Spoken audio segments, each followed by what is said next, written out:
Welcome back to the Arthouse Legends look at the Academy Award race for 2015. Awards Watch is still happening. This is our second episode, and quite a few of the lists have come out. Tomorrow is going to be the Golden Globes nomination, and I will have a video about that sometime tomorrow, probably sometime in the evening around the U.S. for any of our international watchers. So, on this episode, I'm going to go over a few of the lists that have come out, give some of my particular views and impressions on the race so far, and just kind of, throw in a few things here and there just to kind of mix things up. So far, the Boston, D.C., New York online critics, as well as the Los Angeles critics have just come out, and this morning the Screen Actors Guild nominations have come out as well. So, before I get started, I will go ahead and preface this that while it's not very clear who has a lock on Academy Award nominations for Best Picture, I'm gonna kind of go out on a limb right here and say that really the one, or I think that the two movies that are probably going to be in this race to the end is going to be Mad Max Fury Road and Spotlight. Apparently, Spotlight's been racking up awards left and right, and what they're not racking up, it looks like everything else is kind of going towards Mad Max Fury Road when it comes to the Best Picture. There are a few places where there seems to be some locks. I'll kind of go into them as I talk about some of these lists. But overall, though, Best Picture is looking to be rather an interesting lot. So, I'm going to start us off with the Los Angeles critics because, quite honestly, this is the second big one after the New York film critics picks. That kind of give us a good idea of where the race is going. And the Best Picture winner for the Los Angeles critics was Spotlight, with the runner-up being Mad Max Fury Road, as I've mentioned before. And you're going to see these names come up quite a bit with the Best Picture nominees. Best Director is George Miller for Mad Max Fury Road. Runner-up is Todd Haynes for Carol. Best Actress winner is Charlotte Rampling for 45 Years. I haven't seen that movie, so I can't judge it. Runner-up is Saoirse Ronan for Brooklyn. Best Actor goes to Michael Fassbender for Steve Jobs, which would be my pick as well at this particular point. The runner-up is Giza Rorig for Son of Saul. Best Supporting Actress Alicia Vikander for Ex Machina. And the runner-up is Kristen Stewart for Clouds of Sils Maria. Best Supporting Actor, Michael Shannon for 99 Homes. I also have not seen this one, so I can't measure it, but I'm a huge fan of Michael Shannon's work, and I've seen the trailers, and it does look pretty interesting. The runner-up for that is Mark Rylance for Bridge of Spies. Best Screenplay goes to Spotlight. Best Cinematography goes to Mad Max Fury Road. Best Editing for The Big Short. And Best Animation Film goes to Anomalisa. Anomalisa is a very interesting looking film, to say the least, and one that I really am excited to see when it comes out later on this year, or probably will be about a week or so into next year for places not in Los Angeles and New York. So, let's go ahead and I'm going to go through the rest, and then I'll give my impressions of the race so far. The next I'm going to go into is the New York online critics. And I'm just going to run through these really quickly. Best Picture, Spotlight. Best Director, Tom McCarthy for Spotlight. Best Actress, Brie Larson for Room. Best Actor, Paul Dano for Love and Mercy. Best Supporting Actress, Rooney Mara for Carol. Best Supporting Actor, Mark Rylance for Bridge of Spies. Breakthrough Performance, Alicia Vikander for The Danish Girl. Best Screenplay, Spotlight. Best Use of Music, Love and Mercy. Best Director Debut, Alex Garland for Ex Machina. Best Ensemble, Spotlight. Best Foreign Language Film, Son of Saul, and Best Animated Feature, Inside Out. For the Boston critics, I think it's pretty clear that Spotlight was going to take that Best Picture, since it is a Boston-based story. The runner-up was Mad Max Fury Road. Best Director is Todd Haynes for Carol, although Spotlight was in the runner-up position. Best Actor was a tie between Paul Dano for Love and Mercy and Leonardo DiCaprio for The Revenant. Leonardo DiCaprio is starting to see some love in some of these other races. We'll get to that in just a little bit. Best Actress, Charlotte Rampling for 45 Years, with the runner-up being Saoirse Ronan for Brooklyn. Best Supporting Actress, Kristen Stewart for Clouds of Sils Maria, with Alicia Vikander being the runner-up. Best Supporting Actor is Mark Rylance for Bridge of Spies, with the runner-up being Sylvester Stallone for Creed. Best Cinematography is for Carol. Best Screenplay for Spotlight. Best Editing for Mad Max Fury Road. Best Original Score for Love and Mercy. Best Ensemble Cast for Spotlight. Best Animated Feature is a tie, once again, with Inside Out and Anomalisa splitting the vote. And Best Documentary is Amy, the Amy Winehouse documentary. And for the DC Critics Association, Best Film, Spotlight. Best Director, George Miller for Mad Max Fury Road. Best Actor, Leonardo DiCaprio for The Revenant. Best Actress, Saoirse Ronan for Brooklyn. Best Supporting Actor, Idris Elba, Beast of No Nation. Best Supporting Actress, Alicia Vikander, Ex Machina. Best Acting Ensemble is for Spotlight. Best Youth Performance is Jacob Tremblay for Room. Best Adapted Screenplay for Room. Best Original Screenplay for Inside Out. Best Animated Feature, Inside Out. And Best Documentary is for Amy. Best Cinematography for The Revenant. Best Editing for Mad Max Fury Road. And Best Score goes to Sicario.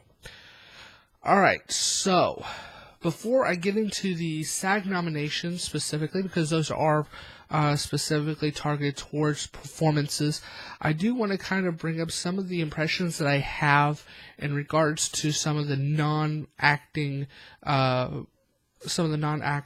awards that are being sent out. Obviously, Emmanuel Lubezki for The Revenant is going to be a very top-tier performer for these awards. Lubezki has just been on a roll, especially within the last 10, almost 15 years, specifically with his work, both with Alejandro González Iñárritu, his work with Alfonso Cuarón, and his work with Terrence Malick specifically. So he's in the prime. He is kind of the cinematographer to beat at this point. It'll be interesting to see who's going to be going up against him this year. All the major cinematographers had some pretty good films coming out this year, so I'm curious to see what is going to be competing. On top of that, I will also say that the editing is looking to be pretty close to Mad Max Fury Road, or at least with these initial nominees. I'm gonna hold off on making any locks for this particular thing, just because there are a few movies that could stunningly surprise. Hateful Eight and Star Wars being two of the biggest to be looking for in this particular race. Inside Out looks to be competing on the screenplay level, and also with Room. Bear in mind that those two particular films are competing a lot, and they are in a realm where they can actually compete because they are kind of in the same territory, which is interesting enough. That said, Room is, because it's adapted from a book and Inside Out is an original concept, for the screenplay area, it's not going to compete there, but I have a feeling that this could be very interesting to see, especially moving forward for these two particular films, because I honestly believe that Inside Out could have a good chance at getting a Best Picture nomination, depending on a few factors, but I do believe that it is possible this year. Son of Saul looks to be the solid foreign language film pick so far. I haven't seen it, although it is coming to a local cinema pretty soon, so I'm hoping to get a chance to see it at some point. Amy looks to be the documentary to beat this year. I did see that. It is a pretty impressive documentary, especially with the materials that they're showing and how in-depth they get into the life of Amy Winehouse. I don't know if it's my favorite documentary of the year, but it's a good one and one that I can definitely respect for what it shows. Okay, so let's go ahead and let's get into the SAG nominations at this particular point. For these, they are, I'm only going to be talking about the ones involving film, the television nominations. You might be interested in those. If you want to, you can find those on the websites, and they'll have that information. But we're a film podcast and a film videocast, so we're going to keep our focus on the film aspect. The best cast ensemble for a film, the nominees are Beast of No Nation, The Big Short, Spotlight, Straight Outta Compton, and Trumbo. I haven't seen Trumbo or The Big Short. I will say that of the three that I have seen, Spotlight has more of a mesh to it. To me, that is a film that really banks off of its ability to have these actors that are really able to work well together.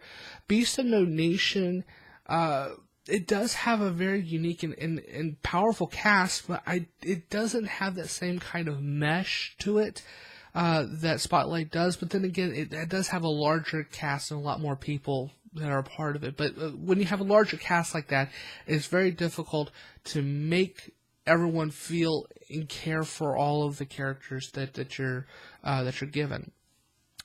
Trumbo, just simply because there's so many major stars that are in that particular film, I can definitely see that being a competitor. But I just don't know until I've seen it. Straight Outta Compton, the guys in that film really do work well together. Although I think that the problem is that the writing, especially in the last half, doesn't really give them a chance to really bond. And so it doesn't really kind of work on that level. But again, I can definitely see why it's nominated. All right, so let's go into the individual performances. Best actor is the nominees are Bryan Cranston for Trumbo, Johnny Depp for Black Mass, Leonardo DiCaprio for The Revenant, Michael Fassbender for Steve Jobs, and Eddie Redmayne for The Danish Girl. I have not seen The Danish Girl or Trumbo, or The Revenant for that matter. The Revenant hasn't come out, or The Danish Girl out here yet. So I've only really seen Black Mass and Steve Jobs, and I will tell you right now that I really, really, really, really hate Black Mass. And for me, I cannot watch Black Mass without seeing Johnny Depp. I do not get lost in this character. The character is flat.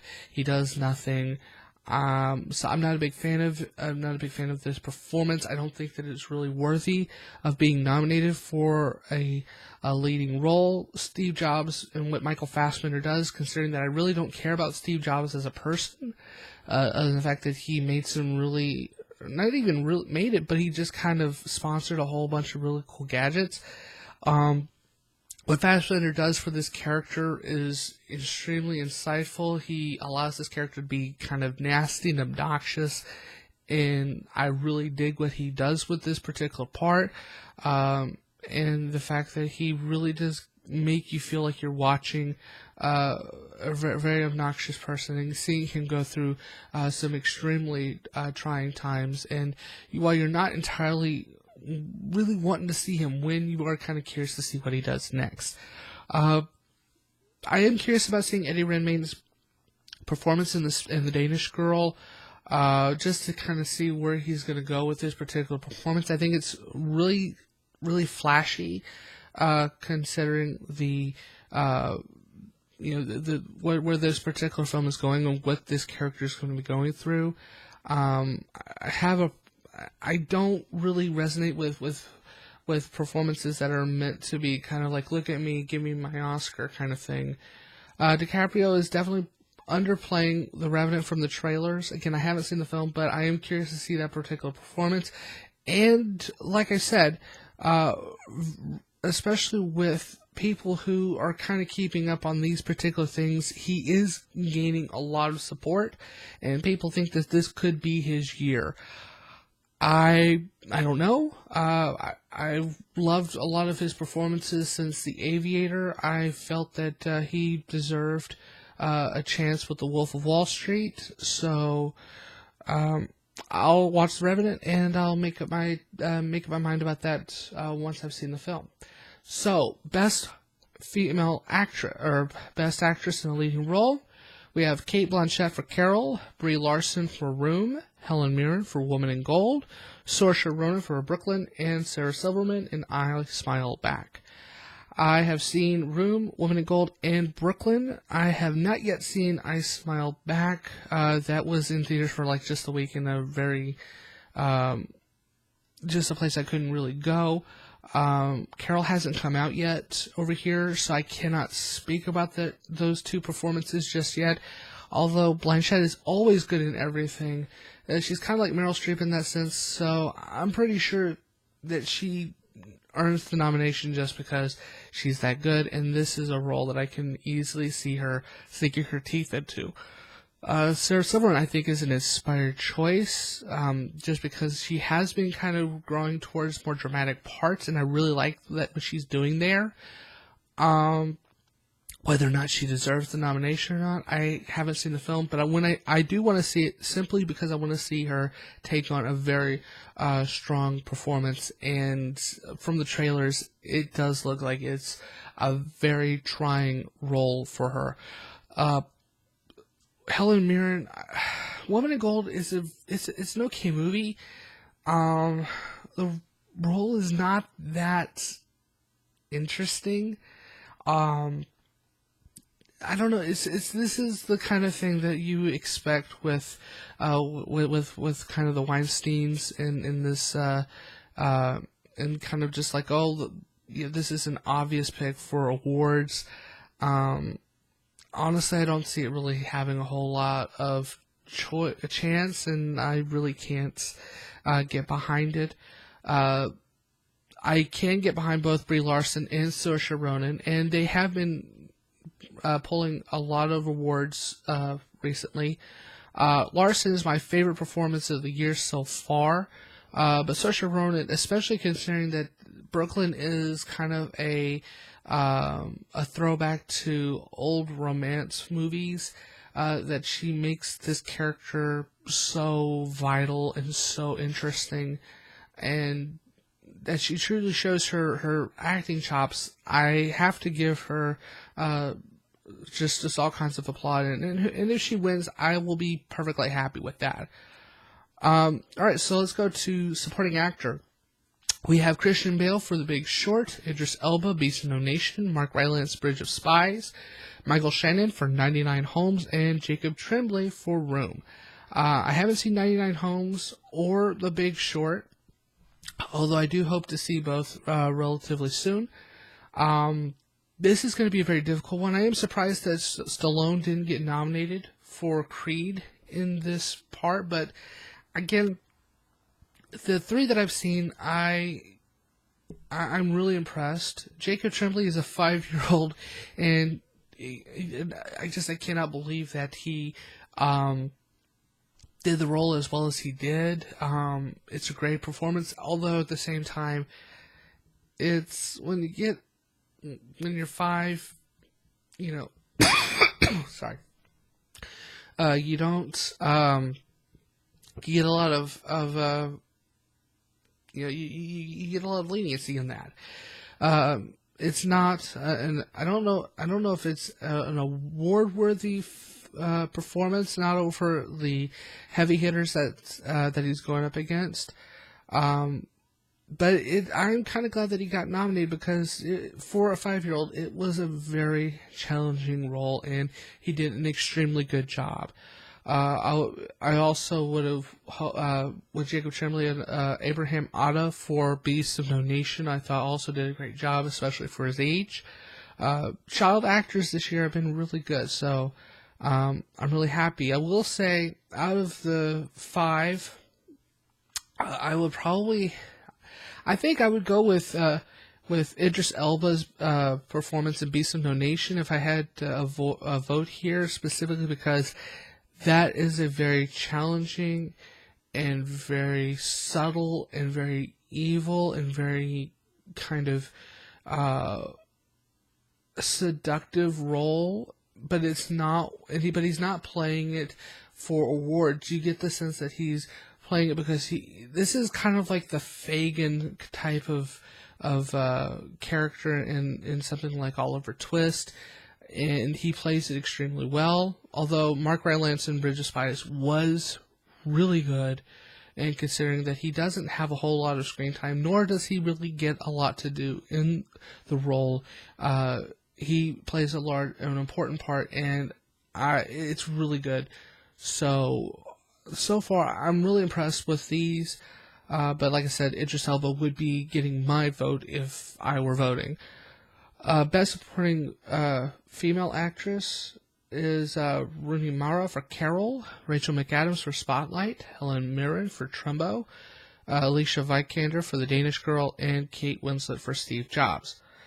I haven't seen Carol, Trumbo, or The Danish Girl, so I can only speak about Rachel McAdams and Kate Winslet. Kate Winslet does do an incredible job in Steve Jobs. I think though she does have a couple of moments where are just kind of like, look at me, this is Academy Award winning Kate Winslet doing Kate Winslet type things. Rachel McAdams is a little bit more subdued. She does have a couple of moments that I thought were really kind of subtle and really allow her to have some character.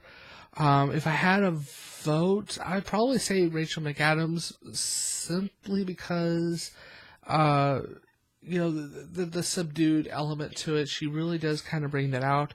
Although, like I said, I haven't seen Rooney Mara's performance, and from what the trailer showed, it looks like it's really good.